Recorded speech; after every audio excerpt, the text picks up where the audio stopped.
Hello and welcome to New Mexico Rising. My name is Dan. You know, each and every week I try to talk to people from across the country about things you could do right here in your neighborhood. And on this week's show, I got the circus. I love the Aerialists. Honestly, that's my whole thing. And the big game. I mean, now both teams are pretty evenly matched. And that's why they got to the Super Bowl, because they're both great. All that and more right here on New Mexico Rising. You know, the big game is right around the corner, and it's time to get ready with family, friends. But here to help throw the biggest big game party is former NFL player Ovie Mughelli. He's an all-pro fullback for the Falcons and Ravens, and a former network TV analyst. And now he hosts Believe in Falcons podcast. Welcome to the show, Ovie. How are you, my friend? I'm doing good, Dan. How are you doing? I'm doing all right. Yeah, the big game's right now. It's happening next week. Who do you think is going to win the big game, and why? What's your thoughts? I mean, now both teams are pretty evenly matched. And that's why they got to the Super Bowl, because they're both great. But I'm leaning towards the Chiefs because Patrick Mahomes has been there. He's done that. And as we've seen all season, they find a way to win. But regardless, whoever wins is irrelevant. What matters is that you guys are winning, because you're going to have me tell you how to throw the best tailgate out there. All right, so let's start off with our side dishes. Is there a super side that should be on every game day menu? I mean, Dan, when it's 4th and 1, you got to go to your best play. For me, that's ready-to-heat Bob Evans queso mac and cheese. It's the ultimate easy-to-prepare game day snack to share with family and friends. You microwave in 5 minutes, serve as is, or incorporate into a variety of recipes like the air-fried Tex-Mex mac and cheese. I mean, Bob Evans queso mac and cheese packs all the zesty, creamy Tex-Mex inspired flavor with just the right amount of spice, made with real cheese, milk, and peppers. This stuff tastes amazing. All right, you got to give us your favorite game day dish. I got a good one for you. I mean, I love calling the fullback dive back when I played ball in the red zone, because you're guaranteed to score with me. Just like you're guaranteed to score with Bush's baked beans. It's perfect for watch parties. Whether you're a super fan cheering on your team or just here for the fun and food, game day watch parties aren't complete without Bush's baked beans, the ultimate crowd pleaser that everyone can enjoy during the big game. From hamburger baked beans to chuck wagon roll-ups like we have here, Bush's is a winning addition to your game day meal. So what is a favorite but yet unique game day sandwich? I love this one, too. You got to level up your game day spread and treat your crew to premium French dip from Firehouse Subs. It's packed with flavor and hearty enough to keep everyone satisfied through every play. Now, listen to this. It's loaded with premium roast beef, caramelized onions, melted Swiss and provolone cheeses, topped with a little Italian seasoning. And then when you get all that greatness and put it on a toasted garlic butter roll with hot au jus, that's perfect for dipping. I mean, I'm mouth is watering a little bit. You have a masterpiece that you can only find at Firehouse Subs. And what I love about Firehouse Subs is a portion of every purchase goes back to supporting first responders. And through their foundation, they've already given $92 million to local heroes. Damn, that looks good. It is good. All right, man. What else do you have to make our parties like a little more fun this year, man? Yeah, food's got to be great, but you got to have fun, too. And I have the perfect gift for any football fan or party host looking to decorate for their big game day party. Now, check this out, guys. It's me. It's not me, but it is me.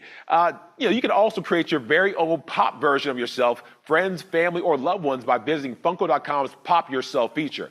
Inspired by Funko's iconic pop line, the personalized pop replicas can be customized with t-shirts and hoodies featuring fan-favorite NFL teams inside exclusive NFL-themed boxes.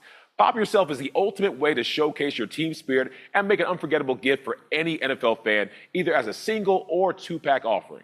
Those things are awesome. I got them for a couple of friends for Christmas. They absolutely loved them. Then, hey, Valentine's Day is coming up, so those are like the best thing ever. So, yeah, thanks for reminding us about those, man.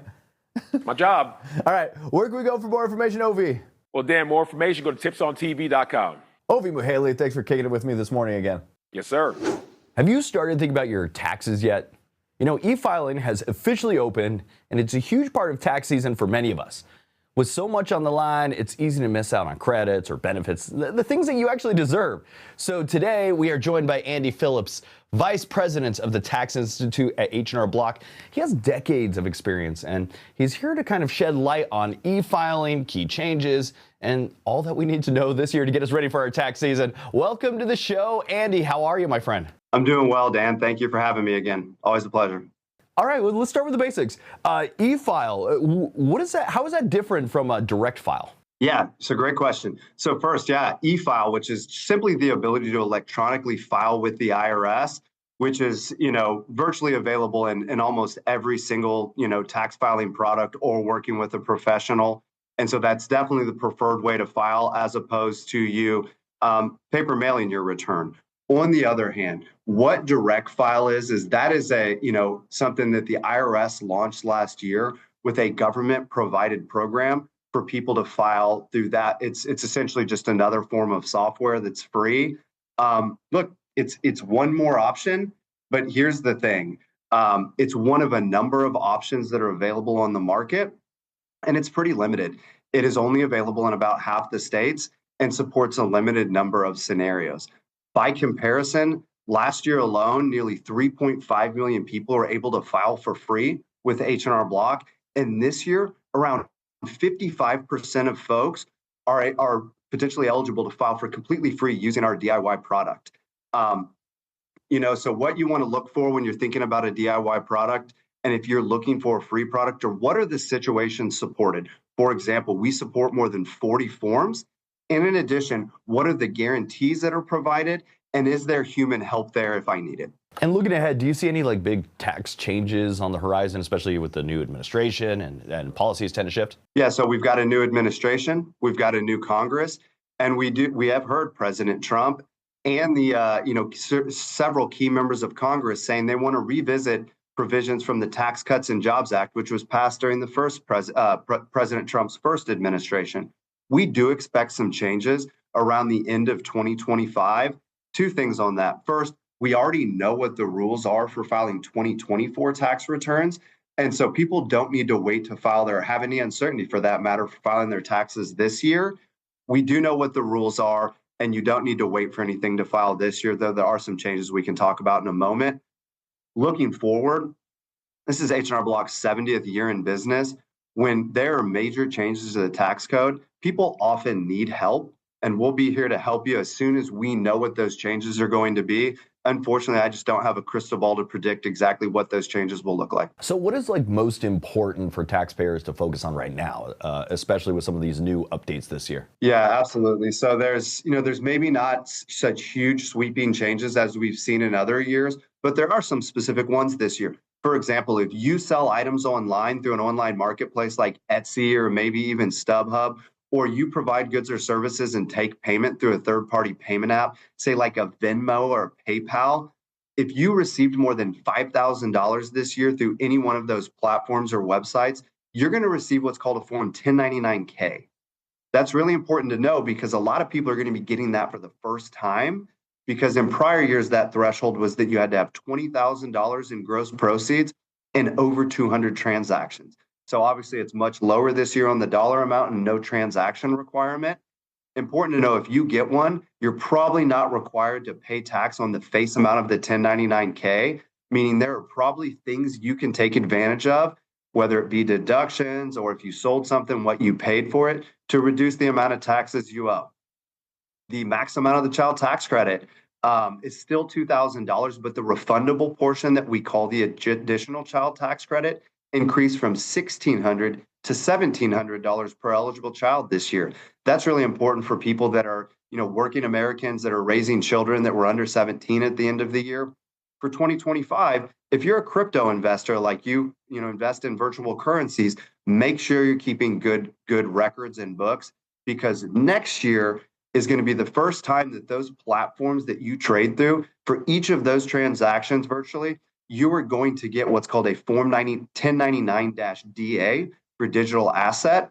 And again, first time you're going to see that, you may not know what it means, and you need to plan for that impact on your tax return. Important to know, the rules haven't changed. Cryptocurrency, virtual assets, those transactions have always been taxable. What's changing is now the IRS is going to have more information from that 1099-DA on your sales. Andy Phillips, thanks for joining me this morning. Where can we go for more information and maybe even get our taxes filed? Absolutely. You can visit www.hrblock.com. We've got everything you need there. And hey, thank you for having me, Dan. It's a pleasure. Andy Phillips, we'll talk to you soon, my friend. All right. Thank you. Do you remember how exciting it is when the circus comes into town? You know, it's happening again. The New Mexico Shrine Circus is back at Expo New Mexico on February 14th through the 16th, and today we welcome Nicole Harwood, who's the PR representative, and Joaquin Wrench, Oriental guide for the Balut Shrine Temple, and they're here to tell us a little bit more. Let's welcome them to the show. Hello, you two. How are you guys? Hi. Good. How are you? I'm doing good. Let's get to it. For somebody that has never been to a Shrine Circus, what makes the Shrine Circus special over other circi? Circi, is that the way to say it? We'll use that today. It's our single largest fundraiser at the Balut Shrine Temple here in New Mexico, and it's been around for a long time. Actually, it's 119 years this year, it does a lot of good work and has helped a lot of people in various communities around the world. So what kind of acts do you think should people be looking forward to this year? I love the Aerialists. Honestly, that's my whole thing. The Aerialists blow me away every single time. We have some unique acts that the New Mexico Shrine Circus is one of the few circuses in the world that has. So it's just amazing. You have aerialists, you have jugglers, you have pony rides, you have other various acts. And as Joaquin said, what's great is that the funds go to the New Mexico Shriners, which they go to utilize for all the work they do in the community. So don't miss the fun. You can check out the Shrine Circus at Expo New Mexico, February 14th through the 16th, and get your tickets now at nmshrinecircus.com. And I'd also like to kind of point out it's affordable. The general admission tickets are only $25 for adults, and children's tickets are free. So this is a event that is essentially free for children and at a minimal low cost for families. And I want to thank you two for joining me this morning. Thank you for having us. Thank you. Have you ever worried about sharing COVID-19 with your pet or catching it from them? A big study from VCA and Antech Diagnostics looked into this. We have two experts with us today, Dr. Ann Kimmerlein and Dr. Christian Lutnegger. They'll explain what the study found and how we can keep our pets safe. Welcome, you two. Hi. Good morning. Dr. Kimmerlein, tell us more about this 5-year study and how it came about. Yeah, this study started back in 2021. We were really in the depth of the COVID-19 pandemic. And at that point, we really didn't understand whether pets could get COVID, whether they would get sick from it. And so Dr. Lutnegger and I realized that we were in the perfect position to try to better understand this. And so together, between VCA Animal Hospitals and Antech Diagnostics, we created this study to test dogs and cats across the entire United States to see if they had been infected. What were some of the biggest things that you learned about pets and COVID? What we learned in this study, where we collected 1,000 samples from pets, from dogs and cats across the United States, we found 3 really important outcomes. First of all, a third of pets show antibodies against COVID-19, indicating they have been infected with the virus. But the good news is, and this was the second really important finding, was that the symptoms our pets develop as a consequence of COVID-19 are very mild or even absent. And most importantly, we did not find any evidence that the virus goes from pets back into people or their owners. That is a really important aspect to consider because it caused a lot of anxiety back in 2020 and 2021.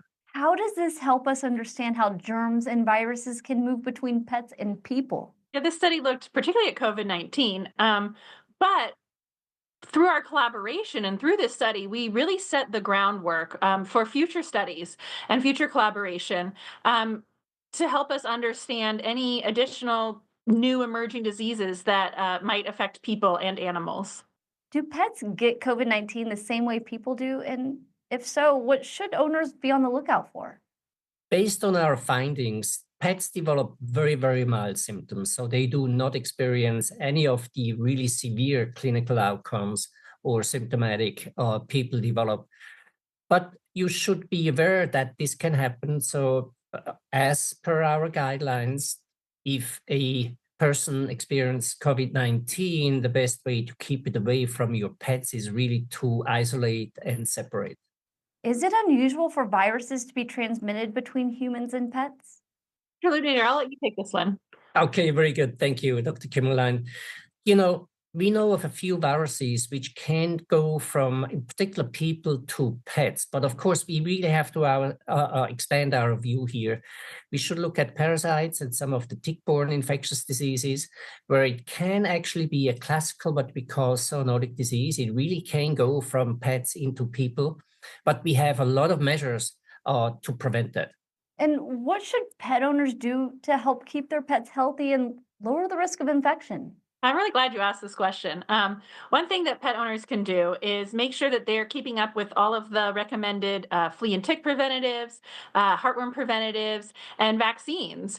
Another thing they can do is make sure that they're going in for their at least annual, for older dogs, we actually recommend every 6 month wellness exams. And these are an opportunity for the veterinarian to do a complete physical exam and then also run some diagnostics, such as a fecal test, to make sure that they're not seeing any of these parasites that could potentially affect pets and potentially human family members as well. Last question.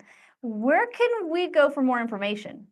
So in our quest to build a better world for pets, we have a lot of educational material, both at vca.com and at ntechdiagnostics.com. Those are really important resources, not just about COVID, but parasites and tick-borne and vector-borne infectious diseases, heartworm. But of course, as always, talk to your veterinarian. Schedule that next meeting and get the information you need in order to keep your pet and yourself safe. Thanks so much for joining us today. Thank you. You're welcome. RSV, COVID-19, and the flu are making its round again right here in New Mexico. So we decided to reach out to Dr. Carlos Perez Velez, a clinical associate professor at the University of New Mexico, to answer some of the big questions about respiratory viruses and how we can protect ourselves. What do New Mexicans need to know about the flu, COVID-19, and RSV this fall and winter? Well, firstly, I just want to highlight that it is that time of year when these viruses circulate. That is influenza virus, the COVID virus, as well as the RSV virus. And last year, there were more than 800,000 Americans who required hospitalization. And so I just want to remind everyone that we need to implement preventive measures. And of course, one of the most effective preventive measures is vaccines. So why do these viruses tend to ramp up in the colder months? So respiratory viruses are spread in two ways. The first one is through respiratory droplets, for example, when we cough or sneeze. And another one is through contact, because we tend to gather more indoors during the colder months. We're more prone to be exposed to people that have these viral infections. So what can we do here in New Mexico to protect ourselves day to day? Yes, thank you for that question. There are four preventive measures that we can take, and each one is effective in its own way. The first one is vaccines. We have vaccines against COVID, against influenza, against RSV. A second measure is masking. Masking is effective not just for the prevention of acquiring the infection, but also if we have the infection, it prevents us from spreading it to others.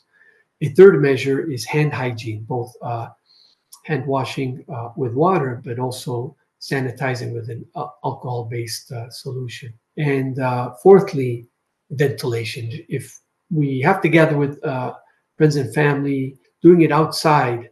Who's eligible to get the flu and COVID-19 vaccines right now? Both the COVID and the influenza vaccines are available for anyone 6 months of age or older.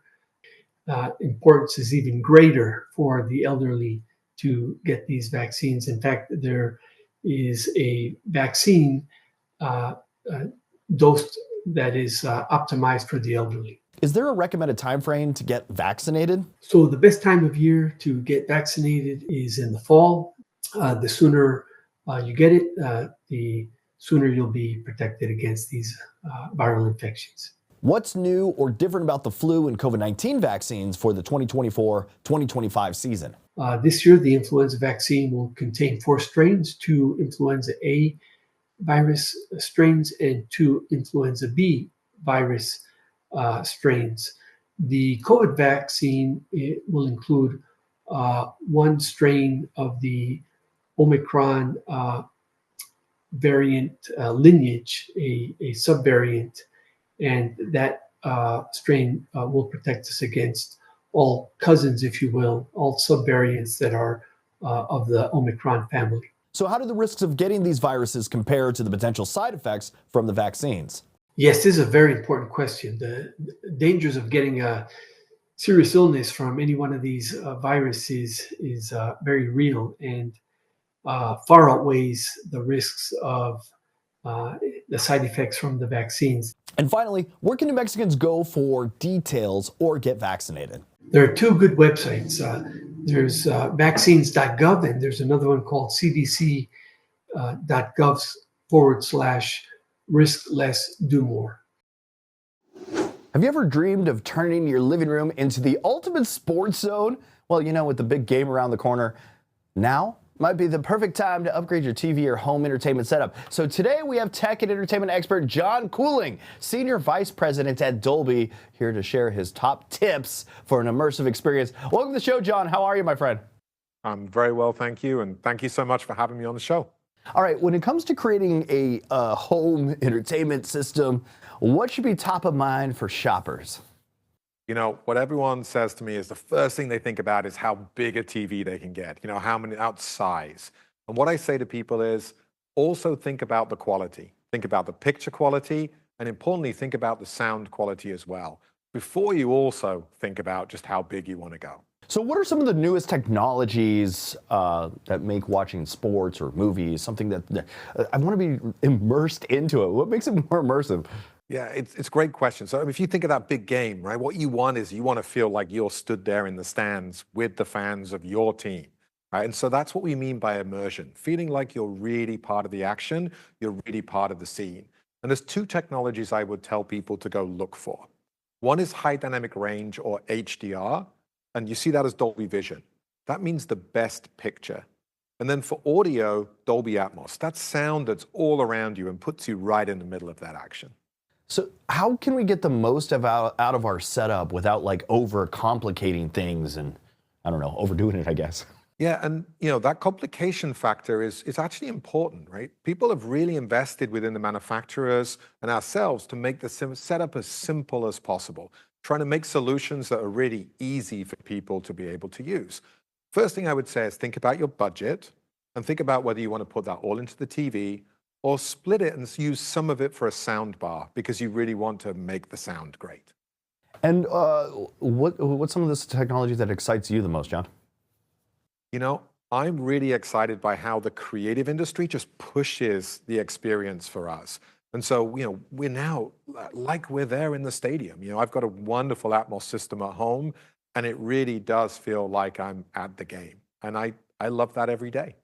So where can people go for more information and maybe learn more about these Dolby systems and get better, I don't know, get a better system for your home? Yeah, so I would say check out dolby.com/home. There's a wealth of information there. You can find information about the technologies, about products, figure out the answers to your questions, and find the setup that works just for you. John Cooling, thanks for joining me this morning.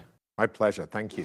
The 2025 tax season is already here and the IRS is accepting returns. That means it's time to see how we can boost our refunds and lower our tax bills. Today, we have Lisa Green-Lewis, a CPA and TurboTax expert, to break down the latest changes and share easy ways to save. Welcome, Lisa. Thank you for having me. Lisa, let's start with refunds. Are there things that we can still do to get a bigger refund? First, I would start by gathering all your documents in one place. So you want to gather documents that report your income, like W-2s and 1099s, but also, very important, you want to gather documents and receipts that show expenses you paid that could be worth valuable deductions. And then second, you can make a 2024 IRA contribution up to $7,000, and it's $8,000 if you're 50 or over. And that's until the tax deadline, and you may be able to deduct that contribution on your 2024 taxes. When is the filing deadline this year? The deadline for the majority of tax filers is April 15th. And what are some of the recent tax changes that we need to know before we file? So they're not substantial tax changes for tax year 2024, but there are some I want to highlight that will help tax filers' outcome. So one is inflation adjustments, and one of the inflation adjustments is the standard deduction. And that was increased to $14,600 if you're single, $29,200 married filing jointly. Second, the earned income tax credit. That is a substantial credit. And for a family with 3 kids, that's up to $7,830. And then there's also a change in a reporting requirement for Form 1099-K. So if you're self-employed or have a side gig and you have payments processed through a third-party provider like Venmo or PayPal, they are required to now send you a Form 1099-K at income of $5,000 or more. So that is a change from previous years where it's 200 transactions and $20,000. TurboTax is one of the largest financial technology platforms. How are you helping people this tax season? TurboTax is providing done-for-you filing experiences, and we also have some free options to file. So if you didn't file with TurboTax last year and you do your taxes yourself on the TurboTax mobile app, you can file your taxes absolutely free. That's your federal and state, regardless of your tax situation and your complexity. And that's until February 18th. And then we still continue to offer TurboTax Free Edition, and that is for simple 1040 forms only. You can have earned income tax credit, child tax credit, and student loans, no other schedules, and about 37% of tax filers are eligible. And then if you don't want to do your taxes yourself, you can turn your taxes over to our TurboTax Live full service experts and have your taxes prepared. What are the most common mistakes people make when filing? And if we need an extension, what should we do? So one of the most common mistakes is just procrastinating, because people who procrastinate tend to leave things off of their return, some important items off their return.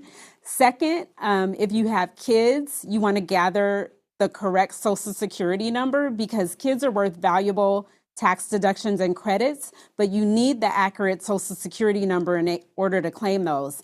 Then third, I would say not filing at all. Some people make under the IRS income filing threshold requirement to file, but if you've had federal taxes withheld from your paycheck and are eligible for some of the credits I talked about, you could be leaving money on the table. And then you asked about filing an extension, so you can file an extension until the April 15th deadline with Form 4868. But remember, that is an extension to file and not to pay what you owe. Where can we go to find more information about everything that we talked about today?